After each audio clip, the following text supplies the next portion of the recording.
5 weeks after the death of his wife Lurleen, George Wallace resumed his campaign for president. He wished that he could have waited a little longer, he said, but Wallace was being overtaken by the rush of events. Robert Kennedy had been assassinated just a week before. Martin Luther King struck down only months earlier. Cities in flames, campus protest, the war in Vietnam. From out of the chaos, the nation would emerge fundamentally changed. The liberal impulse that had dominated politics since the New Deal would give way to a new conservatism. In 1968, the man in the eye of the storm, who set the new agenda, law and order, the danger of big government, and in the minds of many, the politics of race, was a third-party candidate for president, hoping to deadlock the election. Look, America, take a good look. This was done by anarchists, revolutionaries, the Molotov cocktail set. Ask yourself, why are the anti-American, anti-God anarchists also violently anti-Wallace? Want to get rid of them? Then don't waste your vote on those who encourage the sit-ins and illegal marches. Vote for a law-abiding, God-fearing America. It takes courage. Wallace has it. Do you? The Negro, no doubt about it, has got out of hand. And I think Wallace will enforce law and order. And this is one thing that the people are concerned about. It's dangerous for people to even leave the doors unlocked. You have to lock your doors. And it's a sad day in our country that you cannot walk even in your neighborhoods at night or even in the daytime, because both national parties in the last number of years have kowtowed to every group of anarchists that have roamed the streets of San Francisco and Los Angeles and throughout the country. And now they've created themselves a Frankenstein monster, and the chickens are coming home to roost all over this country. I think he knew very well in his very heart and soul what he was doing. Governor Wallace was a cold political opportunist, and he used the question of race to fan the flame of division in order to seek a political goal. Race and being opposed to the civil rights movement and all it meant was the very heart and soul of the Wallace campaign. I mean, that's what it was all about. And I remember I was in a little town in south central Massachusetts called Webster. I went to the Polish American Club, and the manager says, when Governor Wallace is elected president, he said he's gonna line up all these niggers and shoot them, isn't he? And I said, oh, hell no. You know, I was being honest with him. I said, he's just worried about agitators and things like that. But this guy was dead serious. What do you think is the biggest attraction that Wallace has? Common sense and easy to understand language. He can talk to the American public without making a complicated situation out of anything. Wallace's great trait was to cut through the political malarkey and to speak clearly and succinctly in language people could understand. I remember in 1968, Nixon was saying, you know, using diplomatic, political, and other skills, we will end the war and win the peace in Vietnam. And we had this formulation. Wallace got up there and said, win the war or get out, which is, in retrospect, exactly what we should have done. One or the other. And people understood that. We've got some professors in this part of the country who are today calling for communist victory. And they say that's free speech. But they mean free speech only if you let them speak. They don't want anybody else to speak. And I tell you, Governor Wallace used to just love to use the long-haired hippie agitators, the folks who were out in the front lines of the civil rights movement, the anti-war movement. I love you too, I sure do. Oh, I thought you were a she, you a he, oh my goodness. The folks that he felt like his constituency just really disliked the most, you know. And when he was in California, a group of anarchists lay down in front of his automobile and threatened his personal safety. The President of the United States Well, I want to tell you, if you'll elect me the president and I go to California, or I come to Arkansas and some of them lie down in front of my automobile, it'll be the last one they'll ever want to lie down in front of.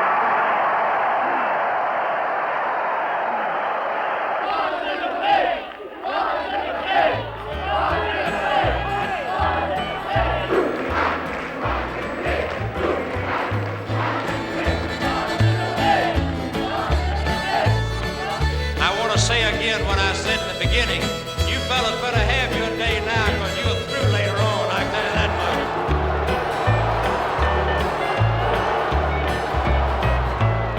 much. That would be the kind of pictures that we would want. Well, just keep on. You get me 1 million votes every time you show up, I tell you that much. When that would be on television, and particularly back home in the South. Come up here after I've completed my speech and I'll autograph your sandals for you. People would just want to just leave the cotton fields early in the afternoon and get to the television and send whatever dollars they had right into the campaign headquarters. And by doing that, we were able to finance the campaign.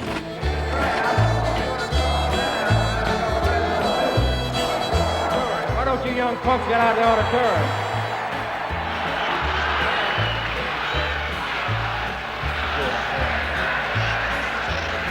And I tell you what, I may not teach you any politics if you'll listen, but I'll teach you some good manners. I'll teach you some good manners, you know. I'll teach you some good manners. Setting the woods on fire.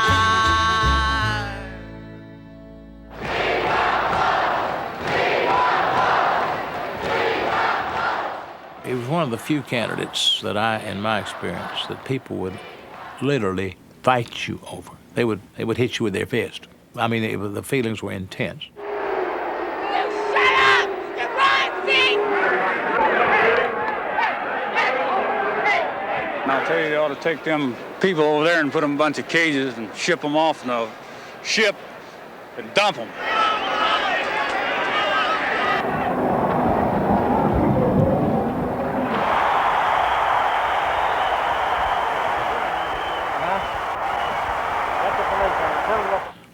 He was himself the boxer, the fighter. Well, if you've ever seen George Wallace on the stump, you know that the fists are swinging, and sometimes it's open hands, but most of the time it's that fist swinging to stress a point, and he was very good at it. They've never paid any attention to anything that the people of your state and my state did or said in the past. They ignored us and looked down their nose at us and called us everything under the sun. And I'm sick and tired of it, and I resent it, because I feel that the people of our region are just as intelligent and refined and cultured as the people of any region of the United States or the entire world, and that's no reflection upon the people of any other section of our country. Day after day, white Southerners looked at the television, and what did they see? They saw a kind of morality play in which there were the heroic civil rights activists and these horrific, bestial, violent white Southerners. And now you have George Wallace standing up for America, he says, but really standing up for white Southerners. Yes, they've looked down their nose at you and me a long time. They've called us rednecks, the Republicans and the Democrats. Well, we're going to show them there sure are a lot of rednecks in this country. And in that sense, he becomes the champion of the white South. It doesn't matter that he loses. He loses in '63 against the Kennedys. He loses again in virtually every confrontation he has. But white Southerners are used to that. Since the Civil War, they've always lost. What is important is not so much winning as it is being a fighter, standing up, defending your rights, showing how tough you are, and in a sense, getting Americans to respect you. And in school lunchrooms throughout the country where public funds are involved, they've held that as a result of this decision that little children cannot even bow their heads and say, God is great, God is good. It violates the Constitution, they say. Well, who ever heard of any such interpretation of the Constitution of our country? Those are the things that the average man in this country is sick and tired of.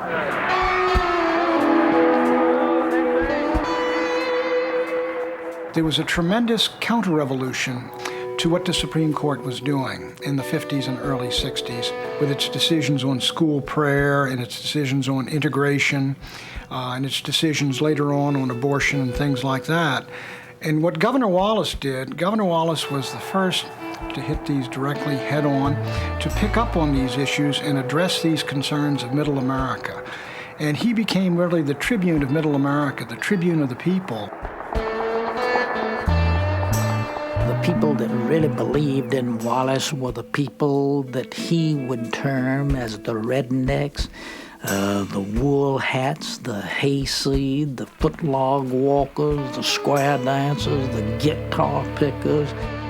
They did believe that somewhere out of the ranks of the poor people that some person would ultimately rise and represent their thoughts, their ideas, and their wants and their wishes.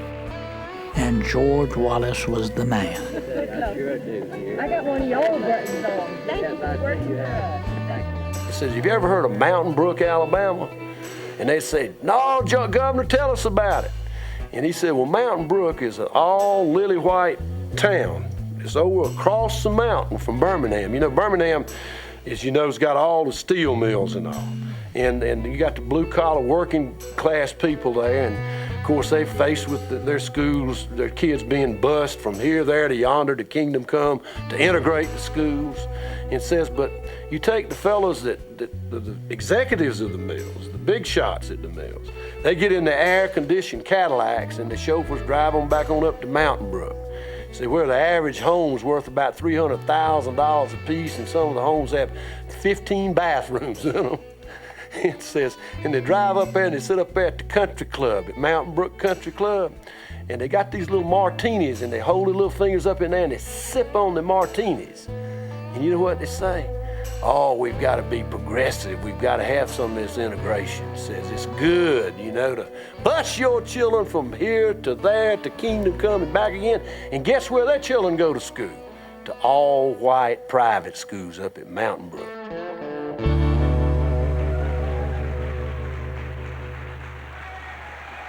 And George Wallace forces Americans to look at the arguments that he has simply because of the political power that he gradually accumulates as the electorate moves up from 8% to 10% to finally, by October of 1968, about 23% of the American voters say they support George Wallace for president.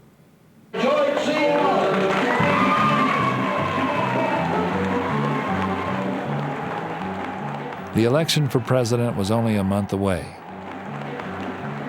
but George Wallace's popularity was about to be dealt a staggering blow. George Wallace said, Seymour, I'm going to tell you who we need as a vice presidential running mate.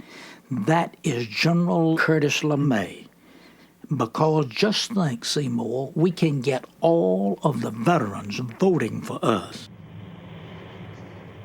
A former Air Force Chief of Staff, General LeMay was a favorite of the political right. But his blunt manner, especially on the subject of nuclear warfare, had earned him a reputation as a loose cannon. With the outspoken general at his side, George Wallace introduced to the national press his choice for vice president. General LeMay spent 37 years in the service of his country. One of the outstanding characteristics that I admire greatly is his willingness to speak his mind. Well, about the first or second question out of the box was from Jack Nelson, who represented the L.A. Times. I asked General LeMay about his statements concerning dropping the H-bomb, in a war. Anticipating such questions from the press and fearing a potential gaffe, Wallace's staff had carefully prepared LeMay. We spent the night with LeMay telling him, stay off of nuclear warfare and those type of things. If you get asked a question like that, fluff it off and say that has nothing to do with George Wallace and me running for president and vice president. But the trait LeMay and Wallace shared of plain speaking was about to go nuclear. What would be your policy in the employment of nuclear weapons? Well, we seem to have I'll take the nuclear weapons section first. We seem to have a phobia about nuclear weapons. He was drawn into a long conversation about nuclear weaponry and the tests that had been done with the hydrogen bombs out in the South Pacific and so forth. The rats are supposed to be vaporized inside this fireball, but the rats out there are bigger, fatter, and healthier than they ever were before. And Governor Wallace was standing over on the side kind of looking and just kind of shrinking up. You could tell he wanted to get out of there. I don't believe the world will end if we explode a nuclear weapon. And on the other hand, I don't want to explode one unless we have to. As a matter of fact, I don't want to stick the rusty knife in anybody's belly until I have to either.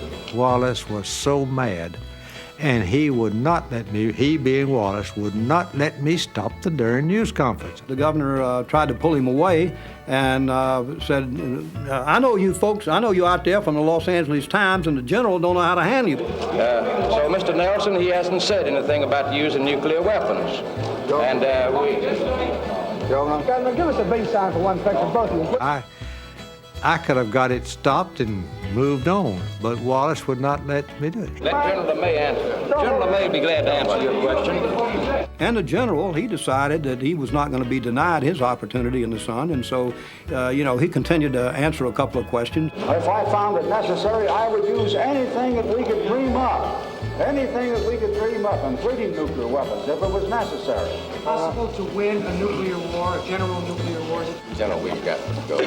I'll answer that. I don't think it's possible for anybody to win. Well, I mean, it was a hilarious situation in a way, but it was also kind of devastating. By the time that all of the networks ran it that evening as the lead on their program, and all the papers the next morning had it headlines on page 1, he began to go down in the polls. I don't blame Nelson. If I'd been sitting out there and I've reported a little bit in my life, I may have asked the same question.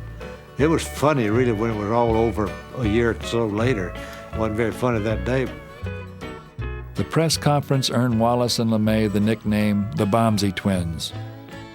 Voters who had been cautiously leaning toward Wallace began slipping away. I look swell, but you look sweller, setting the woods on fire.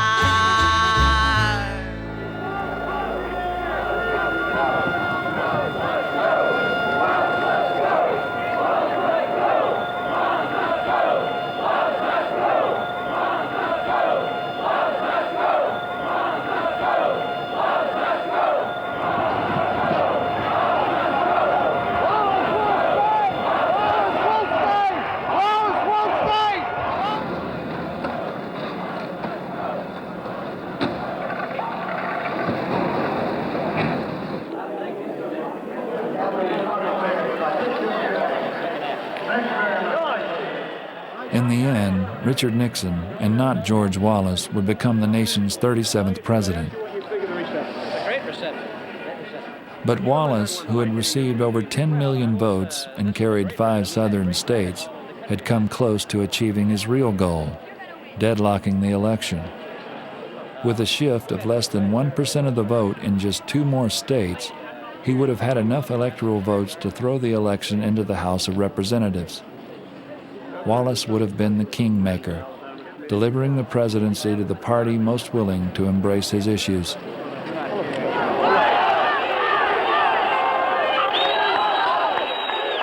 Those issues, and the millions of Americans who had supported him, were not about to go away.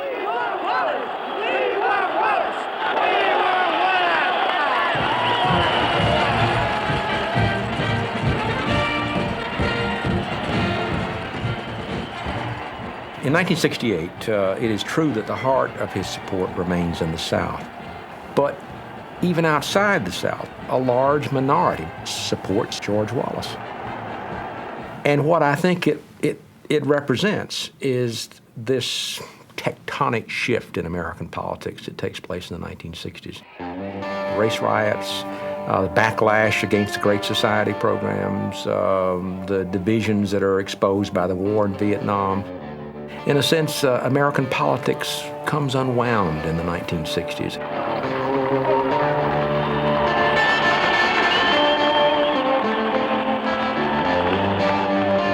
Whether it's through intuition or luck or simply being in the right place at the right time, George Wallace always seems to anticipate this. If you'll sit down, ladies ladies and gentlemen, I can drown that crowd out. If you'll just sit down, I'll drown them out. Yes. All he needs is a good haircut. If he'll go to the barber shop, I think they'd cure him. He's the first one, in many cases, to raise these issues, to speak bluntly, frankly. That appeals to a large minority, and it's always a minority, but a large minority of Americans who finally say, we have a politician who's not going to give us some mealy mouth on the one hand and on the other, but he's going to tell it like it is. Even if it's offensive to some people, so what?